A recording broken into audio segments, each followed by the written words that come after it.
सरकार दाखवतं आणि किती पैसे खर्च करतं। महिलांच्यावर विरोधी क्राईम वाढायला लागलाय, सायबर क्राईम प्रचंड वाढतोय।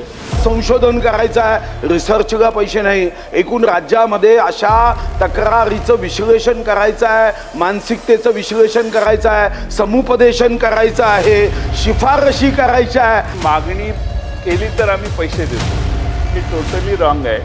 मंत्री महोदय चुकीचं उत्तर देत आहेत। मी अर्थसंकल्पाची माहिती गेले 2-3 दिवस घेत होतो, किती सरकार दाखवतं आणि किती पैसे खर्च करतं। तर यामध्ये ह्यांच्या पोर्टलवरच आकडेवारी आहे। म्हणजे मंत्री महोदयांनी खरं म्हणजे मगाशी सांगितलं की 23-24ला 15 कोटी रुपये दिलेले आहेत। जेवढा आउटले कधी तयार होतो, मागणी आली की आउटले तयार होतो। बरोबर आहे। आता मंत्री महोदय मगाचपासून उत्तर देत आहेत की मागणी केली तर आम्ही पैसे देतो, हे टोटली रॉंग आहे। मंत्री महोदय चुकीचं उत्तर देत आहेत।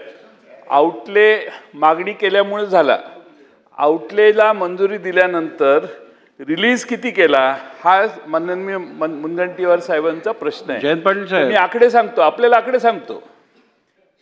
23-24ला 15 कोटी 8 लाख रुपये आउटले होता। ह्यांनी 4 कोटी 63 लाख रुपये दिले। 24-25ला आउटले होता 15 कोटी 28 लाख, यांनी 5 कोटी 83 लाख दिले। 25-26ला आउटले होता 18 कोटी 9 लाख, यांनी 6 कोटी 71 लाख दिले। ही खरी फॅक्ट आहे। अध्यक्ष महोदय, आज राज्यामध्ये एवढा महिलांच्या विरोधात आम्ही 3-4 वेळा भाषणं केली आहेत। महिलांच्यावर विरोधी क्राईम वाढायला लागलाय, सायबर क्राईम प्रचंड वाढतोय। महिलांना सायबरवरून अतिशय टोकाच्या अश्लील अशा विधानं केली जातात। आणि अध्यक्ष महोदय, यंत्रणाच नसेल तर मग आपण महिलांच्या बाबतीत प्रोटेक्शन देण्याचा एक प्लॅटफॉर्म वीक करतोय। आणि म्हणून आपण आता निर्देश द्यायला हरकत नाही, मगाशी नाही दिले तरी। मन मोठं आहे का नाही याच्याशी माझा काही संबंध नाही। तुमचं मन किती मोठं आहे मला जवळून माहिती आहे, त्यामुळे मी त्याच्यावर मोठंच आहे, त्याबद्दल काय ऑब्जेक्शन नाही। तर आता मोठं विस्तारित मन करून तुम्ही मंत्री महोदयांना निर्देश द्या। तुमच्याबद्दल विस्तारित मन करण्यात मला अडचण नाही, सुधीर भाऊंबद्दल विचार करायला लागेल।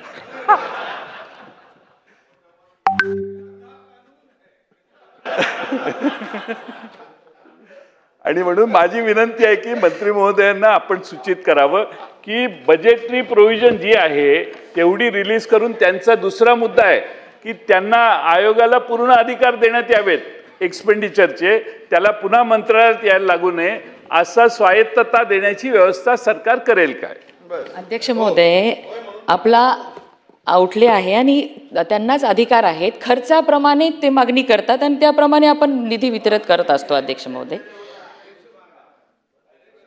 त्यांचं उत्तर होऊ दे ना, उत्तर तर होते। त्यामुळे महिला आयोगाच्या साठी कधीच निधीची कमी पडत नाही। त्यांनी जसा जसा कार्यक्रम घेतात, कार्यक्रमांचा खर्च होतो, त्या पद्धतीने त्यांना निधीची पूर्तता केली जाते। अध्यक्ष, ठीक आहे। महिला आयोगाच्या संदर्भामध्ये निधी अपुरा आहे म्हणून आमच्याकडे निवेदन दिले जातात। अध्यक्ष महाराज, महिला आयोगांना काय काय करायचं आहे? जनजागृती करायची आहे, देता का पैसे तुम्ही?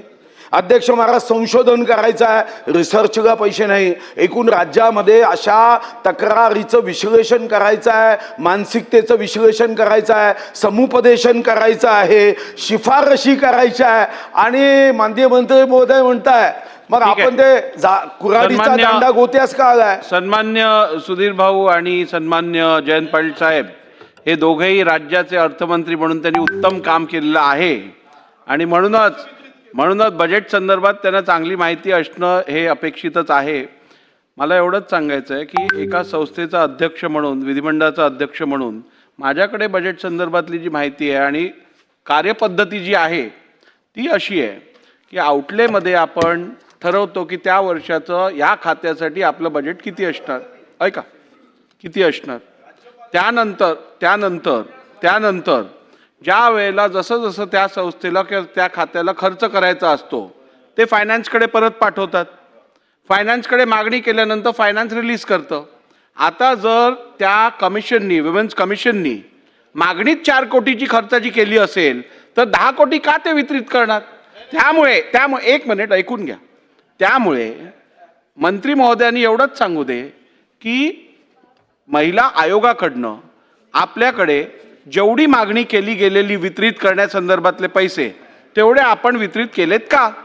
प्रश्न संपतो. अध्यक्ष महोदय, होय अध्यक्ष महोदय, कधीच कुठल्या पण महिला आयोगाची मागणी प्रलंबित नाहीये. बस संपला विषय. चला पुढे बोला.